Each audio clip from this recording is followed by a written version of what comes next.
Bonjour et bienvenue à cet autre épisode du Whisky Brunch. Aujourd'hui, on regarde la distillerie Auburn et ses produits. Slanjava!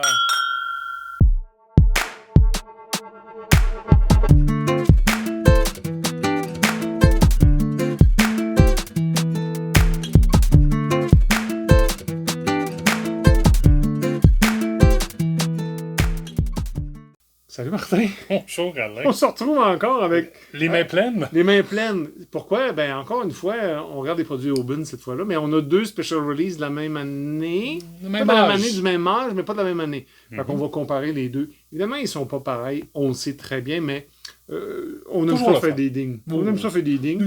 À ding et dong. Elle est effrayante. Si c'est quelque chose qui vous intéresse, merci de vous abonner. Laissez-nous un commentaire, un pouce en l'air. Dites-nous quel est votre Auburn préféré. On n'a pas le 14, qui est le flagship. Ah, c'est le flagship. C'est le flagship. On n'a plus. On n'a plus, mais on a décidé quand même On a de trop faire... pu. on a trop pu. Mais on vient juste d'avoir le dernier, le petit nouveau Oui, ici. le 24. Donc, c'est pour ça qu'on s'est dit, allons-y, faisons Auburn. Auburn, une distillerie qui a ouvert en 1794. Ça fait quand même longtemps. Mais c'est une très petite Et distillerie. j'aimerais dire qu'elle n'a jamais déménagé, jamais été agrandie. Non. C'est Non, non. fou. On passe par le toit pour changer les C'est morceaux. 208 pas exactement de Oui. la mer. C'est vieux comme... ça fait longtemps. Ouais, c'est vieux. C'est une très petite distillerie. Juste un wash still, un spirit still, 670 000 litres. C'est rien. Ben écoute, ça n'a même pas un acre Ouais.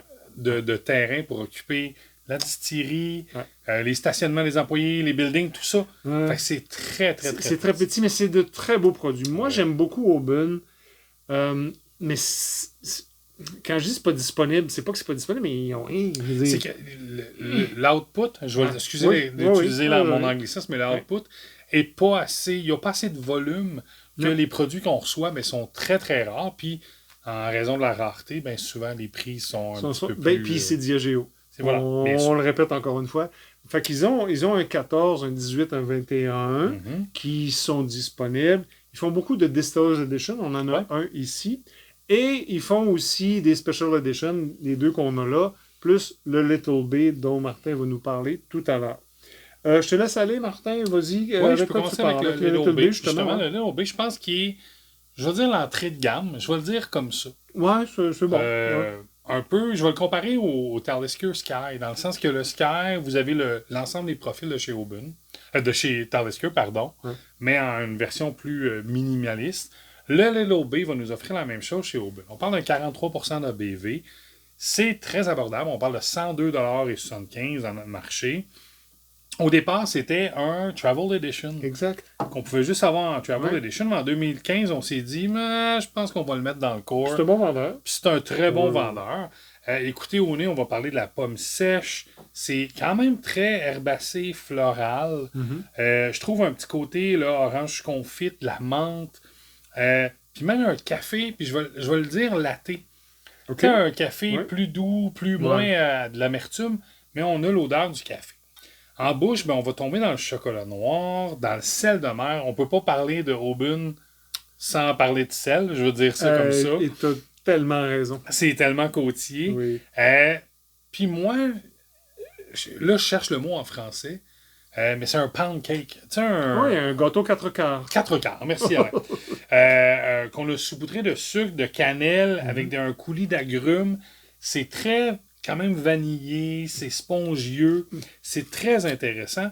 Puis en fin de bouche, on va retrouver les épices de cannelle, de gingembre, le classique d'un fameux bourbon, d'un baril de bourbon, je veux dire ça comme ça. Puis c'est quand même, par exemple, c'est un beau fini moyen. On le perd pas trop vite. C'est à linger assez, juste pour nous dire que c'est bon intéressant. en bouche. Ouais. Très rond. Ouais. J'aime bien le Little Bay. Tu sais, puis on n'a pas le 14, je préfère le 14. Demain matin, entre le Little Bay et le 14, puis là, je parle de produits réguliers. Les réguliers, quelque chose voilà. qui sortent souvent. Je vais prendre le 14, sans le moindre doute. Là. Parce que je vais le rappeler, ils ont le Little Bay, ils ont le 14, puis le 21, je pense, en régulier. C'est à peu près tout. C'est à peu près tout. Le 18 est juste aux États-Unis. Aux États-Unis. Fait que c'est très très, difficile. très difficile. Mais c'est une très belle distillerie. Le produit que moi je vous présente, c'est le Release 2022. C'est un 10 ans, c'est un special release de Diageo, évidemment. 57,1% d'ABV. 209 $, c'est pas donné. Mais le petit lapin qui est là rappelle les aurores boréales. Le petit lapin. Le petit lapin. Les aurores boréales qui peuvent se produire dans cette partie de l'Écosse-là. La maturation a été faite dans du chêne américain, puis ensuite une double maturation dans des ex-sherry et de l'Amontillado. Et là, c'est season. Amontillado, c'est un vin, c'est du sherry, mais pas fortifié. Pas fortifié. OK? Fait que ça donne quelque chose de, je dirais, un beau sucre. Puis là, c'est ce que j'ai, celui-là. Tantôt, je vais sortir Oui, non, j'ai mis le mien à part aussi. Et tu as l'air marin. Tu as le salin. Hein? Puis même en bouche, puis là, je veux pas... Mais non, le petit côté salin est très, très intéressant. Puis le fruit, je pense qu'il vient, je vais dire, du sherry, je vais dire ça comme ça. C'est pas un cherry bomb, c'est pas tannant. C'est même de la cerise. C'est cerise, voilà. C'est fruits rouges. C'est pas raisin rouge, c'est fruits rouges. Des belles framboises, des belles fraises. C'est assez épicé. Oui. Moi, j'aime ça. Presque anisé. Je sais pas si tu l'as. Ben, tu vois, oui, je pensais... Moi, je tombais plus dans le peppery. Je vais dire ça comme ça. Mais c'est le même... Mais, OK, je vais t'amener un petit peu plus loin. Ta menthe poivrée qui pourrait ressembler à de l'anis. Tu comprends? C'est pour ça que je dis, j'allais plus dans le peppery. On est là. Mais on est là, Mais c'est vraiment intéressant. Je sais que c'est 209 $, hein, mais je n'ai pas été déçu de cette bouteille-là. Non, c'est un très, très, très beau produit. Pour un 10 ans, je le répète, c'est un 10 ans qui a vieilli dans plusieurs types de barils. C'est très bien réussi. Je pense que on parle souvent de distillat, là, de ce qu'ils font. À la base, je pense que ça... C'est ça, j'allais dire. C'est su à coche. On dit à Québécois. Puis je vais prendre l'expression, puis on en a parlé souvent des fameux releases de Diageo. Il y a beaucoup de fois qu'on fait c'est un release de marketing. Ou dans le cas de Oban, à date, j'ai jamais été déçu des releases. Non. Ce petit napin-là, il est vraiment quelque chose. Il est vraiment très bon. Puis, est-ce que c'est rond en bouche? C'est comme crémeux. Toi, des fois, tu dis beurreux, là. Ouais, mais là, toi, tu dis, j'allais vraiment tomber dans mon beurreux. Ouais, mais c'est ça. Mais ça enveloppe bien. Ouais. C'est quelque chose qui a du caractère, qui a du corps et qui s'exprime très bien en bouche. Puis j'aime le sel de la fin. Oui. Le salin que vous allez retrouver en fin de bouche, c'est pas un sel agressif, c'est pas une saumure. C'est juste un fini, comme un sel, un caramel salé ou un truc. C'est vraiment intéressant. Il se trouve encore. Oui. Je dis pas qu'il est facile à trouver, mais il se trouve encore. 209 $, 57,1% d'ABV. Ton deuxième produit d'Oban Martin. Ben écoute, on va piggyback sur ton 10 ans. Je vais le changer. Attends. Vas-y. On va tomber sur le release de 2024. Donc, c'est très récent.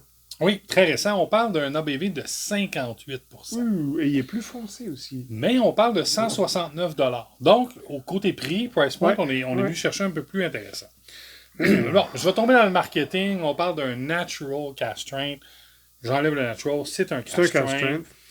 C'est du newly charred American Oak. Donc, vraiment... OK, oui, c'est ça que j'ai. OK, vas-y, continue. Puis ensuite, on a fait des seasons dans des barils de Lorosso. Fait qu'un peu ce qui explique la couleur qu'on a là. Je vais dire ça, là, au nez, c'est très léger pour moi, mais ça a un kick. Puis le kick, pour moi, c'est de la pomme verte. C'est très floral, puis l'air marin reste présent, comme dans tous les produits d'Oban. Oui. Puis là, je reviens avec tes épices qu'on avait dans ton autre 10 ans à toi, mais là, je tombe plus dans un... Ouais, je sais que ça a l'air nono, mais c'est de la moutarde. Oui. C'est une muscade. C'est plus...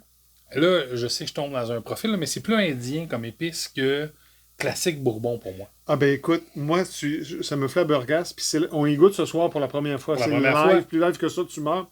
Et moi, ce que j'ai là, c'est un bourbon. J'ai un rare breed cask strength. C'est tellement bourbonnesque. Non? Oui, mais non. C'est correct.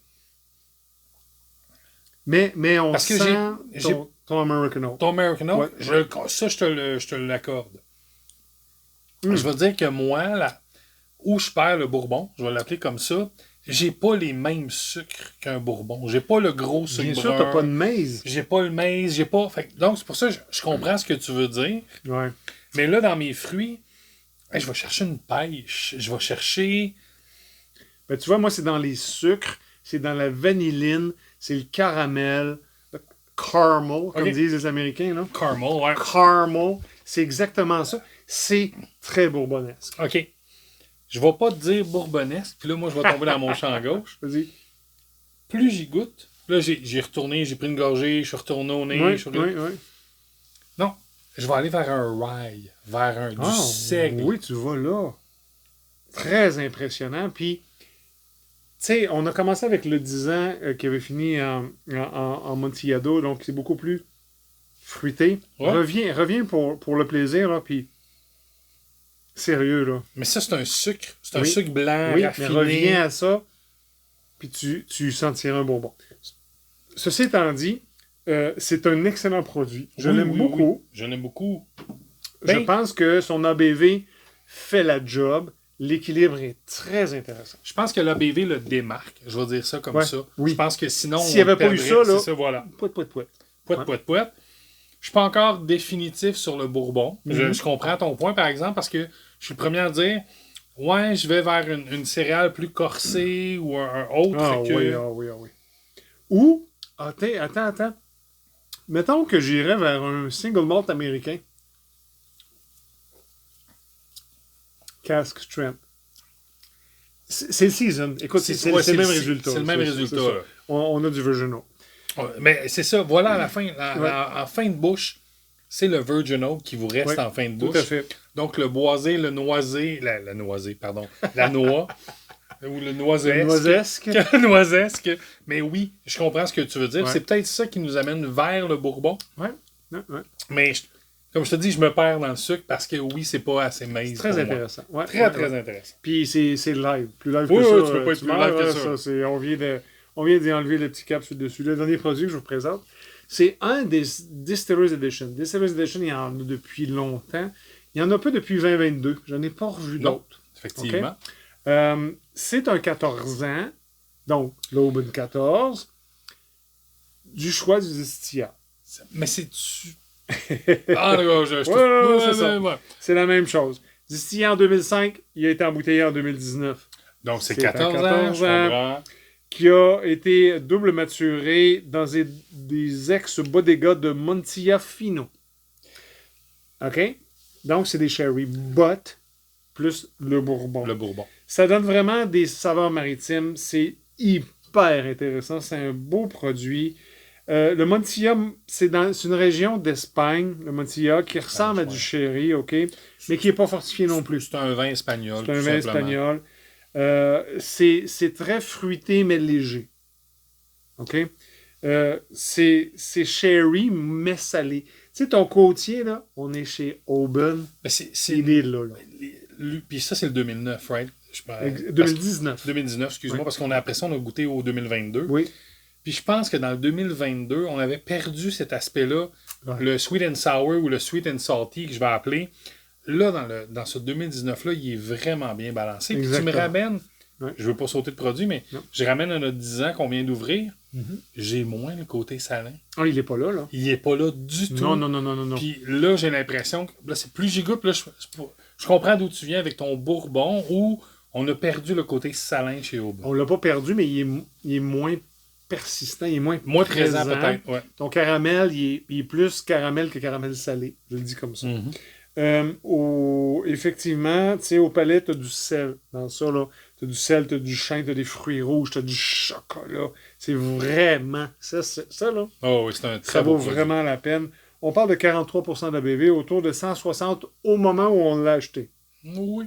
Parce qu'aujourd'hui, c'est un petit peu plus cher, OK? D'accord? Le finish, on a du caramel, caramel, mais on a des fruits rouges, du sherry, et on conserve le côtier, par contre. Voilà. Et là, tu as vraiment le côté... Ce que j'ai l'impression qu'on a perdu dans lui. Ah, lui, on l'a pas. Puis, voilà.